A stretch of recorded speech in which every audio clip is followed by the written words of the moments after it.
ভাইরে ভাই, কি চলছে আইপিএলে? এজন্য নতুন ব্যাটিং তাণ্ডব দেখল বিশ্ব। প্রথম ম্যাচে বিধ্বংসী ব্যাটিং করেছে সানরাইজার হায়দ্রাবাদ। গত বছর যেখান থেকে শেষ করেছিল দলটি, ঠিক সেখান থেকেই যেন শুরু করলো হেড অভিষেকরা। লাইভ ম্যাচ না, যেন হাইলাইট দেখছিল বিশ্ব। পাওয়ার প্লেতে 94 রান, এরপর মাত্র 14 ওভারের মধ্যেই 201 এবং শেষ করলো 286 রানে। আইপিএলের ইতিহাসের দলীয় সর্বোচ্চ রানের দখল এখন হায়দ্রাবাদের।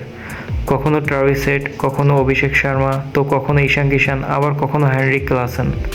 এমন খেলা দেখে মাঠেই নাচলেন দলটির মালিক কাবিয়া মারান। হেড এদিন খেলেছেন 31 বলে 67 রানের এক টর্নেডো ইনিংস। ঠিক এরপরই জ্বলে ওঠেন ঈশান কিষান, খেলেন 47 বলে 106 রানের অপরাজিত ইনিংস। 14 বলে 34 রানের ইনিংস খেলেন ক্লাসেন। 287 রানের লক্ষ্যে ব্যাটিং করতে নেমে শেষ পর্যন্ত 6 উইকেট হারিয়ে 242 রান তুলতে সক্ষম হয় রাজস্থান রয়্যালস। দলের হয়ে সর্বোচ্চ রান করেন সাজু স্যামসং, খেলেন 36 বলে 60 রানের ইনিংস। সানরাইজার হায়দ্রাবাদ জয় পায় 44 রানে।